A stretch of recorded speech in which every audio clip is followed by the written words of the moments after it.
Good morning, Penrith Church and visitors. Good to see you this morning.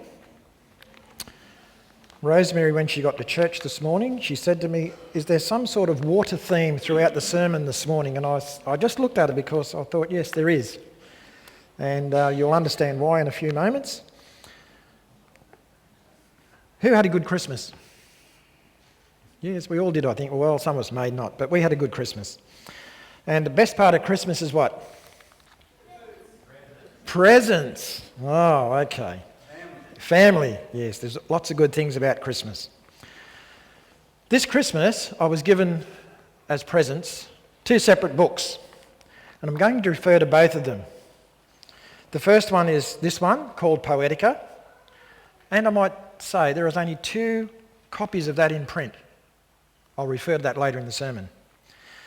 Now, the other book is this one.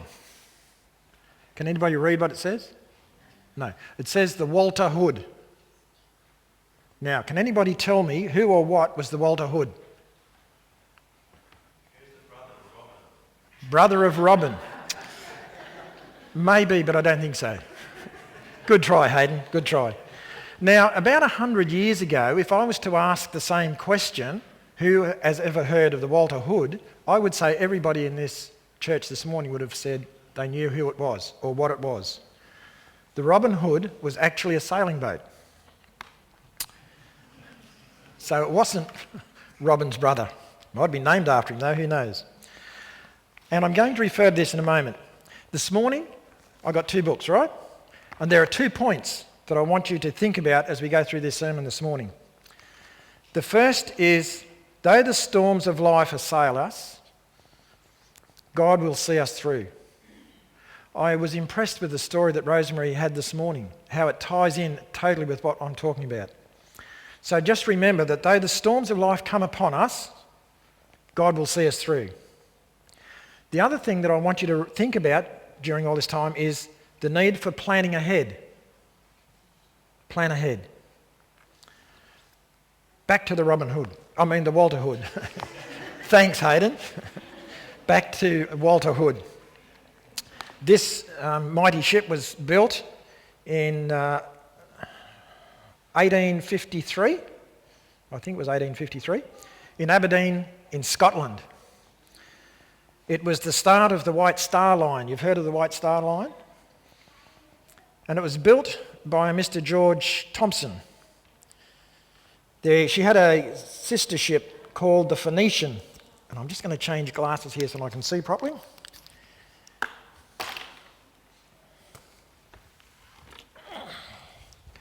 Okay.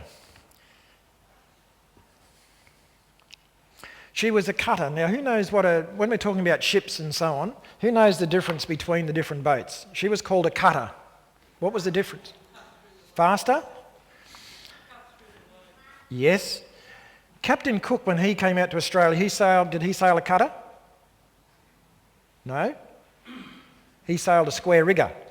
Okay. Now, just a little bit of explanation here. His boat, the Endeavour, was like a bathtub with sails on it. It was no point to it. It was just there. The sails were just big squares of canvas. And so they could only basically go with the wind. They could tack a little bit like sideways, but basically they had to run with the wind. Then they decided, they worked out a system of changing the sails and the shape of the boat, and so they made them more pointy, so you're right, more pointy and more streamlined. And these boats then started cutting a lot of time off the travel times. In fact, the Walter Hood cut travelling between England and Sydney from 140 days down to 90 days. Quite a big cut, just by changing the sails and so on. Some of the reading I've done about the Walter Hood, it was a nice green boat, and apparently it looked really majestic in the harbour. Let me tell you a little bit about it and why it has an interest for me. I'll read to you. With an outstanding career behind it, the clipper ship Walter Hood left London for Sydney on the 22nd of January 1870. After several days of appalling weather, while turning up the east coast of Australia, the vessel drove hard onto a reef in Wreck Bay, south of Jervis Bay. What have they called this weather pattern that we have had this last week? It's an east coast low, and they're renowned for just sitting on the coast and pushing the winds and the rain onto the coast. This is apparently what this ship struck in 1870. The clipper was torn in two, casting the 35 passengers and crew into chaos. The following days witnessed pathetic scenes. Eventually, the steamer Illawong brought some hope when it arrived to recover 13 survivors still on the wreck, and by then in forlorn state. A large crowd of settlers had gathered on the beach and was actively plundering cargo that washed ashore. It was alleged that even the bodies of the drowned were robbed. One onlooker was found head down in a barrel of beer. It's amazing when you read these stories of these early boats how much beer and spirits were on board these boats. Yeah, rum, all sorts, yep. They were loaded with it. And this guy was found with his head down, stuck in one of these barrels. Another account told of Aborigines who also gathered at the wreck site and who found a box of theatrical costumes washed up on the rocks. The account records that they proceeded to dress themselves in inverted commas, fantastic theatrical array, no doubt finding great amusement in the strange attire. What's interesting about this is that at about 2 a.m. on the morning that the Walter Hood went aground, there was a man living to the west, to the southwest a little bit, on the western side of a lake. And he was woken at 2 a.m. in the morning. He'd had one of those dreams. You've ever had one of those dreams where it's so real you think it's not been a dream, but it has actually happened? Well, he had one of those dreams, and it was so real to him that he couldn't sleep. And so he sat on his veranda and waited till daylight. When daylight came, he called his son and he explained to him his dream. And he said, I think you should go and check this out. Now, it wasn't far from where he lived to the beach where this had taken place, but to get there in those days, it was a long journey right around the edge of the lake through thick bush. And so his son and another young neighbour set off. And it took them several hours to reach the beach where this was taking place. They were horrified when they saw the chaos that was there. And quickly they sent back to town, and they tried first of all to get these people that were still on there, get them off, but they couldn't do it, so they had to go for help. And they did that. They went back into a little town called Milton and there raised the alarm. Now, what is my interest in this? I've given you one clue. Where did I grow up? Those of you that know me, I grew up at Ulladulla. This took place just north of Ulladulla itself. No, I wasn't a boy when this happened either. Just thought I'd make that clear. I wasn't one of the rescuers, trust me. But it was interesting that when I was pretty small, I don't know how old, my dad had heard about this, and he took us out to actually the beach where it had taken place. And it was interesting because some of the cargo on board that boat, that ship, just prior to this, St Mary's Cathedral in the city had been burnt to the ground. It had been rebuilt, and they had ordered tiles for the floor, mosaic tiles for the floor. And these tiles were on board this boat, among other things. And I'll read another account in a minute. But I remember going there, and you couldn't see any part of the boat by this stage. Apparently it's still there, but under quite a bit of water.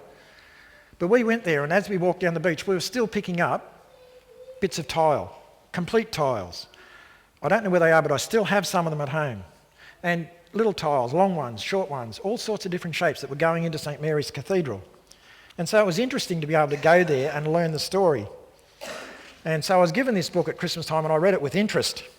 Another account of it, just to fill you in a little bit more, the Walter Hood left London on the 22nd of January 1870 carrying beer, iron bars, railway irons, cork, cement, wine, salt and theatrical costumes, and a large quantity of tiles.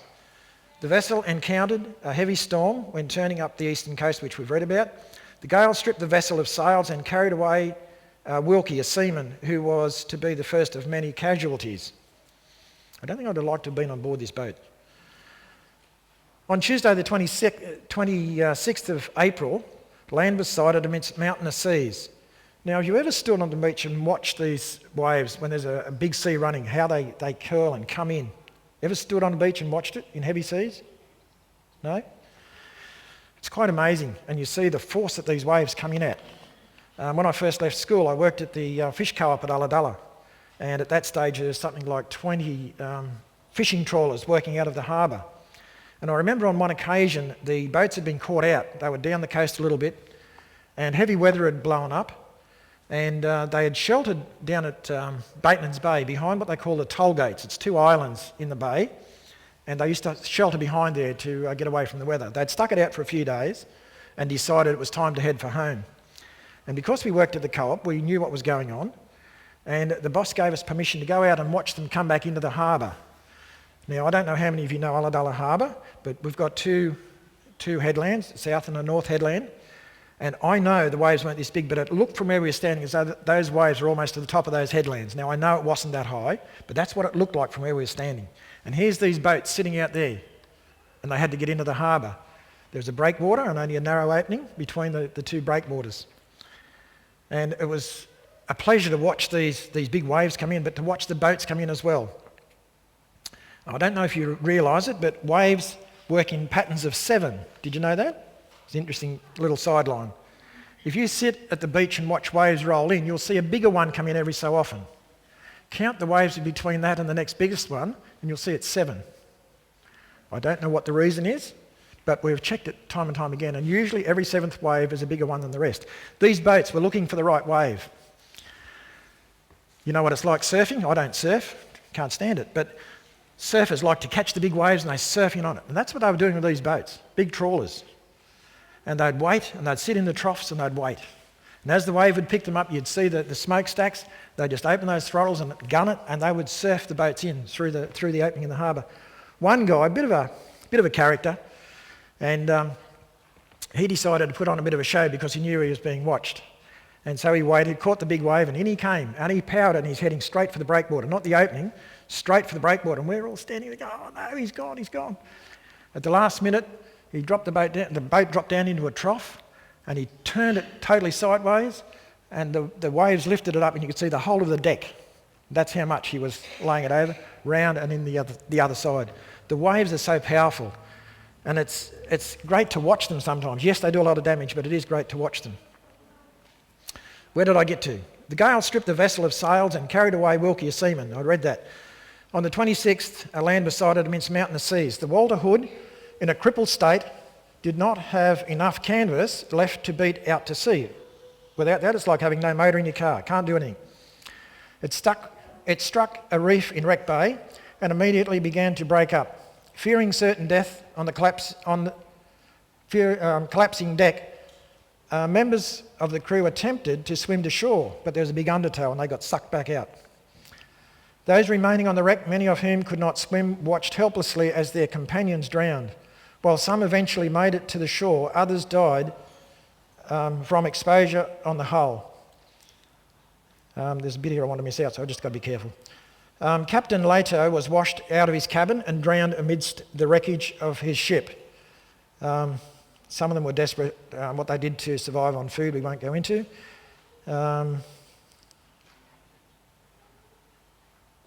The 13 remaining on the exposed stern had now been without food for 3 days and nights, with weather like we've just experienced. The passing steamer Illawong was directed to the scene, and the 13 survivors were recovered, and it's quite interesting that they tried to do that at night. They couldn't get the boat close enough. So imagine being on that boat. Here's the safety of the harbour just over here, and it wasn't far away, but too dangerous to get to. A boat comes on the other side but can't get to you. And they made quite a few attempts before they finally got those people off. There is a monument being built there to honour those that had passed away. And it's interesting as we look down that list, the ages of some of these. 20 years old, 30, 19 young men that had lost their lives. And in the book it says, these identityless names once were people, living, breathing human beings, laughing, loving, savouring life to the utmost, each in his separate way. Then all ranks were swiftly equalled, cut off in their prime, and reduced simply to a name on a monument. Think about these people before they left. The anticipation of leaving England, the anticipation of coming to Australia and a new land, probably more safe than they were in England. But it wasn't to be.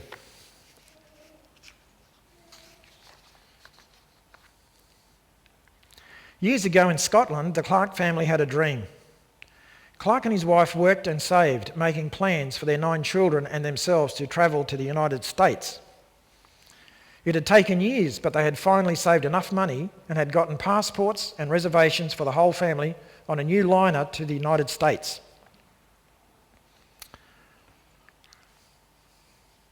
The entire family was filled with anticipation and excitement about the new life. However, 7 days before their departure, the youngest son was bitten by a dog. The doctor sewed up the boy, but hung a yellow sheet on the Clark's front door. Yellow sheet, anybody know what that's for? Because of the possibility of rabies, they were being quarantined for 14 days. The family's dreams were dashed. They would not be able to make the trip to America as they had planned. The father shed tears of disappointment and cursed both his son and God for the misfortune. And you can understand him. 5 days later, the tragic news spread throughout Scotland. The mighty Titanic had sunk. The unsinkable ship had sunk, taking hundreds of lives with it. The Clark family was to have been on that ship. But because the son had been bitten by a dog, they were left behind in Scotland. When Mr. Clark heard the news, he hugged his son and thanked him for saving the family. He thanked God for saving their lives and turning what had felt like a tragedy into a blessing. An interesting sideline. It was interesting when they launched the Titanic that the people that had built it had said this boat, even God himself couldn't sink it.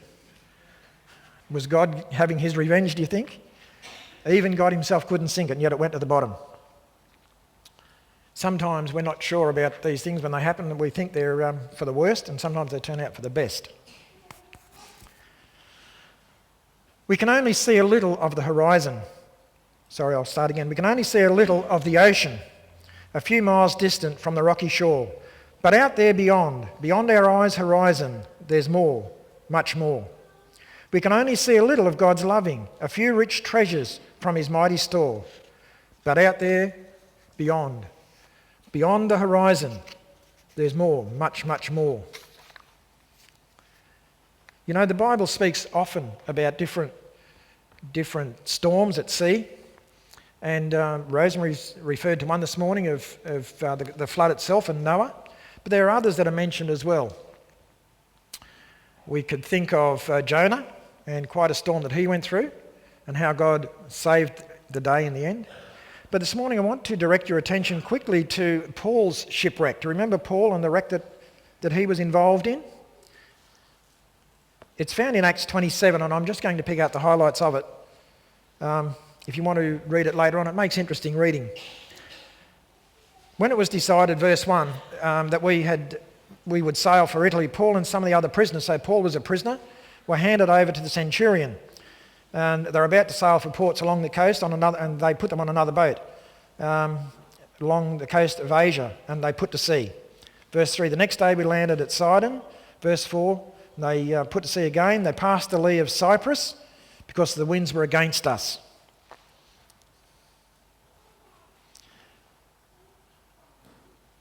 Okay, the centurion found another ship, and they put them on board that other ship because it was sailing to Italy. You need to read the whole thing. As I said, I want to pick out the high points of it. They made slow headway for many days and had difficulty arriving off Cnidus, or Cnidus, however it is pronounced. When the wind did not allow us to hold our course, we sailed to the lee of Crete, opposite Salmone. We moved along the coast with difficulty and came to a place called Fair Havens, near the town of Lasea. Much time had been lost, and sailing had already become dangerous, a little bit like with our Walter Hood. So Paul warned them, "Men, I can see that our voyage is going to be disastrous and bring great loss to the ship and cargo and to our own lives." Verse 11, "But the centurion, instead of listening to what Paul said, followed the advice of the pilot and of the owner of the ship. Since the harbour was unsuitable to winter in or to shelter in, they thought they would obtain what they wanted, so they..." I've skipped something out there. "The majority decided that they should sail on, hoping to reach Phoenix and to shelter there. This was a harbour in Crete, facing both southwest and northwest. When a gentle south wind began to blow, they thought they had obtained what they wanted, and so they weighed anchor and sailed along the shore of Crete. Before very long, a wind of hurricane force swept down from the island. The ship was caught by the storm and could not head into the wind, so we gave way to it and were driven along." So they just had to go with it. Verse 16, "We're hardly able to make the lifeboat secure. It's so rough they couldn't even secure their lifeboat." This is an interesting verse, this one here. "When the men had hoisted it aboard, they passed ropes under the ship itself to hold it together." Think about this. Here's a wooden structured boat about to fall apart in these rough seas. And what do? They tie it together with rope. They pass ropes underneath it to hold it together. Would you like to be in that sort of boat today? I remember seeing my dad do that to keep the canopy on his truck at different times when there was problems. A couple of ropes, fine, but not a boat. Fearing that they would run aground on the sandbars, they lowered the sea anchor and let the ship be driven along. What's a sea anchor? You're not very good sailors here this morning. A sea anchor is something you hang out behind the boat, not an anchor that digs in, but one that drags behind the boat just to slow the boat down. It can be anything. Sometimes today they'll throw like a tyre overboard. It's just something to drag in the water and slow it down. So here they threw out a sea anchor. "We took such a violent battering from the storm that the next day they began to throw the cargo overboard. The third day they threw the ship's tackle overboard. When neither sun nor stars appeared for many days and the storm continued raging, we finally gave up all hope of being saved." What had Paul said earlier? After the men had gone a long time without food, Paul stood up before them and said, "Men, you should have taken my advice." See, told you so. Don't we hear that today? We wouldn't say that though, would we? No. "You should have taken my advice not to sail from Crete. Then you would have spared yourselves this damage and loss. But now I urge you to keep up your courage, because not one of you will be lost, only the ship will be destroyed." Take a bit of faith to take that on board, wouldn't it? They've just put ropes around the boat to hold it together, and Paul's telling them that they won't be lost, only the boat. "Last night, an angel of God, whom I serve, stood beside me and said, 'Do not be afraid, Paul. You must stand trial before Caesar.'" Remember, he was a prisoner. "You must stand trial before Caesar, and God has graciously given you the lives of all who sail with you. So keep up your courage, men, for I have faith in God that it will happen just as he told me. Nevertheless, we must run aground on some island." Paul had told them what was going to happen. On the 14th night, imagine being in this storm for 14 days. On the 14th night, still being driven across the Adriatic Sea, when about midnight the sailors sensed they were approaching land, and so they took depths. They have a rope with knots on it however far apart anyway. I think it was fathoms. And so they would send it out and they'd count how many went down. And they took their soundings and they found they were running into shallower water. Verse 29, "Fearing that we would be dashed against the rocks, they dropped 4 anchors from the stern and prayed for daylight." So 4 anchors over the back to hold the boat tight. "In an attempt to escape from the ship, the sailors let a lifeboat down into the sea, pretending they were going to lower some anchors from the bow. Then Paul said to the centurion and the soldiers, 'Unless these men stay with the ship, you cannot be saved.'" Skip down a little bit to verse 37. It tells us how many were on board. 276 people on board. "When daylight came, they did not recognise the land, but they saw a bay with a sandy beach, where they decided to run the ship aground if they could." Now, this wasn't uncommon. Even in the 1800s, if they needed to, they would run these boats aground. They'd run them onto the sand, find a good beach, they'd run them up on high tide, When the tide went out, they would lay over, they could do repairs, wait for the next tide and float them off. So this wasn't uncommon. Found a sandy beach where they decided to run the ship aground if they could. Cutting loose the anchors, they left them in the sea, and at the same time untied the ropes that held the rudders. Then they hoisted the foresail to the wind and made for the beach. But the ship struck a sandbar and ran aground. The bow stuck fast and would not move, and the stern was broken to pieces by the pounding surf. A little bit like this one, hey? The soldiers planned to kill the prisoners to prevent any of them swimming away and escaping, but the centurion wanted to spare Paul's life and kept them from carrying out their plan. He ordered those who could swim to jump overboard first and get to land. The rest were to get there on planks or pieces from the ship. In this way, everyone reached land safely. Once safely ashore, we found that the island was called, do you know where they came ashore at? Anybody know? No? Malta. It was on the shore, on the island of Malta is where they came ashore. The islanders showed us unusual kindness. They built a fire and welcomed us all because it was raining and cold. And there is more to the story which we won't go into. But what do we learn from this story? We've just heard this story. Now what about this Bible story about the same sort of thing happening? What can we learn from this story? I guess if we think about it, church can be likened to a boat going through giant storms.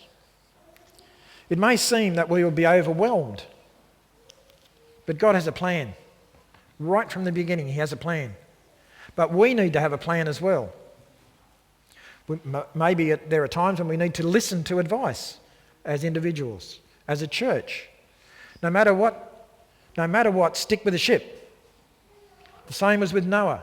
It was no good unless you're in that ark, and that's the safe place. No matter what comes upon the church, we need to stick with the church.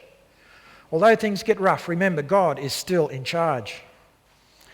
There are other instances of storms too, and we all know the story of how Jesus calmed the Sea of Galilee. And this morning I want to share with you just the words, not singing it, but just the words to some other hymns. To me, some of these hymns can bring out the meaning of some of these passages probably better than just reading the passages themselves. There is something about taking words, adding some music to it in the form of melody, in the form of harmony, and by doing that, it seems to bring the words more alive. Those of you that have been around the church for a while will probably remember the hymn book we used to have before the one we've got now, the old church hymnal. Remember that? There was a hymn in there. I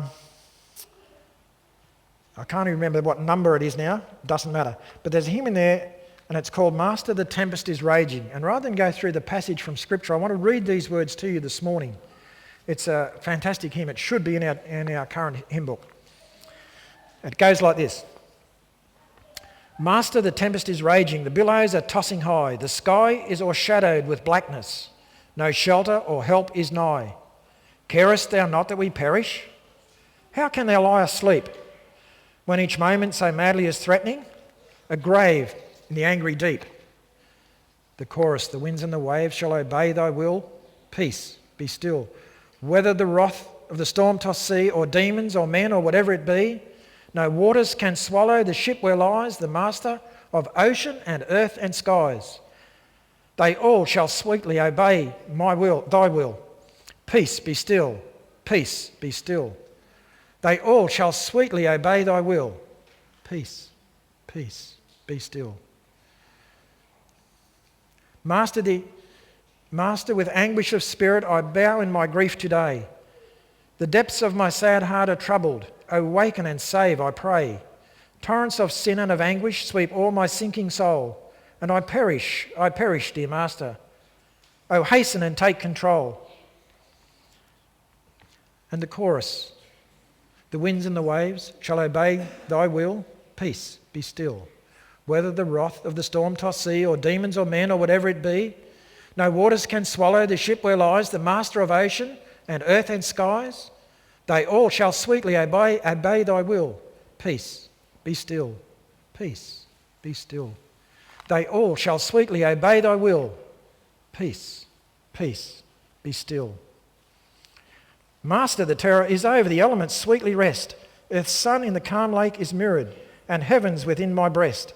Linger, O blessed Redeemer, leave me alone no more. And with joy I shall make the blessed harbour and rest on the blissful shore. The winds and the waves shall obey thy will. Peace, peace be still. Whether the wrath of the storm-tossed sea or demons or men or whatever it be, no waters can swallow the ship where lies the master of ocean and earth and skies. They all shall sweetly obey thy will. Peace, peace be still. Who remembers the hymn? Yes, wonderful old hymn. But it says so much to us, doesn't it? Jesus can calm the storms in our life today as well. Not just back then, but he can do it today as well.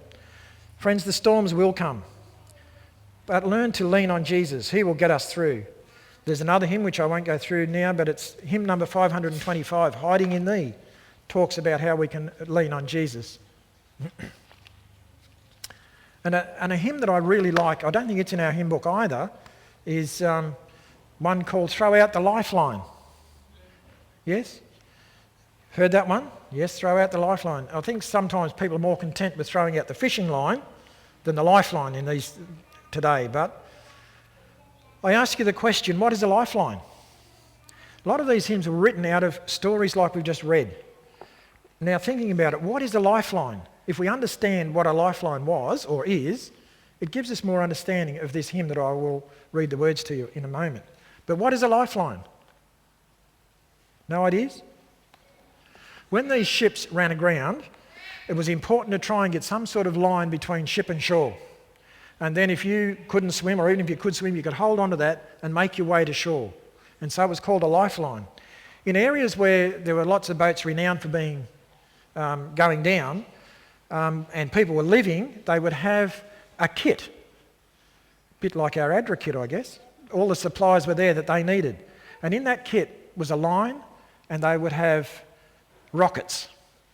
And so if the call came out, they would take their kit to the beach, and it was too far to swim, so they would get a line, they would attach it to a rocket, they'd light the rocket, and they'd fire it straight across the deck of the boat. And somebody on board would get that, they'd attach a bigger rope to it, they would pull that back to shore and fasten it on both ends. And that gave them the lifeline that they needed to get ashore. So with that in mind, just listen for a moment to the words of this other hymn, Throw Out the Lifeline. Throw out the lifeline across the dark wave. There is a brother whom someone should save. Somebody's brother, oh, who then will dare to throw out the lifeline, his peril to share? Throw out the lifeline, throw out the lifeline. Someone is drifting away. Throw out the lifeline, throw out the lifeline. Someone is sinking today. Throw out the lifeline with hand quick and strong. Why do you tarry? Why linger so long? See, he is sinking. Oh, hasten today. And out with the lifeboat, away then away. Throw out the lifeline to danger-fraught men, sinking in anguish where you've never been. Winds of temptation and billows of woe will soon hurl them out where the dark waters flow. Soon will a season of rescue be o'er. So will they drift to eternity's shore. Haste then, my brother, no time to delay, but throw out the lifeline and save them today. This is the lifeline, O tempest-tossed men, baffled by waves of temptation and sin. Wild winds of passion your strength cannot brave, but Jesus is mighty and Jesus can save. Jesus is able. To you who are driven farther and farther from God and from heaven, helpless and hopeless, overwhelmed by the wave, we throw out the lifeline. 'Tis Jesus can save. This is the lifeline, oh, grasp it today. See, you are reckless, drifting away. Voices in mourning shout o'er the wave, oh, grasp the strong lifeline, for Jesus can save. If I had but 1 year to live, 1 year to help, 1 year to give, 1 year to love, 1 year to bless, 1 year of better things to stress, 1 year to sing, 1 year to smile, to brighten earth a little while, 1 year to sing my Maker's praise, 1 year to fill with work my days, 1 year to strive for a reward when I should stand before my Lord. I think that it would that I would spend each day in just the very self-same way that I do now. For from afar the call may come across the bar at any time, and I must be prepared to meet eternity.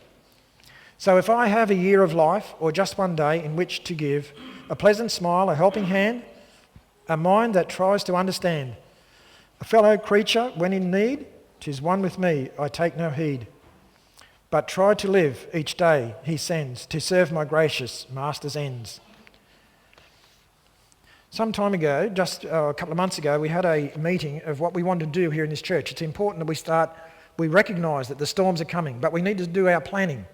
And those of you at that meeting that we held on the 14th of November will remember we were planning, or want to plan some strategies for the coming year. And so we need to recognise that what is coming, but we need to do some planning as well. We looked at different things like the youth and how to look after the youth. We looked at the idea of outreach programs, but we need to be looking after our church family as well in nurturing our church family. And an interesting one was the workload. Commitment, share the load. And that's important. We can't do it on our own. We as elders can only do so much. We need you to do your part as well. And so, in the very near future, we want to have another meeting where we progress a little further from that first meeting. That's our planning that we want to do. A couple of things I want to just bring with you as I close. We need a mission statement. If we know what we are about, why are we here on Sabbath mornings? Why do you come to church on Sabbath mornings? Is it just to socialise, or is there something more to life? If we can get a mission statement of what we, the church, want to see come from our church, then it gives us something to work to. But we can't do it alone. Let me read a couple of things to you.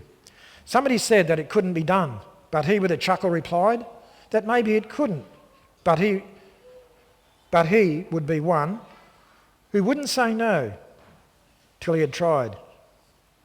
So he buckled right in with a trace of a grin on his face. If he worried, he hid it. He started to sing as he tackled a thing that couldn't be done, and he did it. Somebody scoffed, "Oh, you'll never do that. At least no one ever has done it." But he took off his coat, he took off his hat, and the first thing he knew, he'd begun it. With a lift of his chin and a bit of a grin, without any doubting or quit it, he started to sing as he tackled a thing that couldn't be done, and he did it. There are thousands to tell you it cannot be done. There are thousands to prophesy failure. There are thousands to point out to you, one by one, the dangers that wait to assail you. But just buckle right in with a bit of a grin, then take off your coat and go to it. Just start to sing as you tackle the thing that cannot be done, and you'll do it. So what are we going to do to tackle this year's program that we want for our church? What are we going to do this coming year? Think about it, because we'll have a meeting in a few weeks' time, and you can put your thoughts forward. You know, there are just two kinds of people in the world today. There are only two kinds of people on earth today. Two kinds of people, no more, I say. Not the rich and the poor, for to know a man's wealth, you must know the state of his conscience and health. Not the happy or sad, for in life's passing years, each has his laughter and each has his tears. No, the two kinds of people on earth, I mean, are the people who lift and the people who lean. In which class are you? Are you lifting the load of some overtaxed lifter who's going down the road? Or are you a leaner who lets others share the portion of toil and labour of care? A couple of months ago we were in a McDonald's in Penrith, and there was a young lady there behind the counter, and there was no customers to serve. She was just doing this. And it was interesting. The boss walked up to her and he said, "Don't lean, clean." And it's true, isn't it? We can lean or we can clean. So which are you? Are you a leaner or a lifter? Are you prepared to lift a load and help plan for the future of Penrith Church? I hope so. We can't do it on our own. We need others to help lift a load. I said to you earlier on that I received 2 books at Christmas time. This is the second one. And I want to read a poem from this book. And this poem was written in 25th of July 1929. It was written for an MV Society in Longburn College in New Zealand. And it was written by a lady by the name of Ruby Smith. No relation to Rosemary over here. And you might ask me, well, who was this Ruby Smith? Well, Ruby Smith left Longburn College and came to Australia. And there she met up with a handsome young man who looked a lot like me. His name was George James. And they had 3 children, and the youngest stands before you this morning. And my mum wrote this poem, as I said, for the Missionary Society, the MV Society. Remember years ago we had the Missionary Volunteer Society. And this is just entitled, Have an Aim in Life. Pilgrims, as you journey onward, through the turmoil and the strife, through the sunshine and the shadows, you must have an aim in life.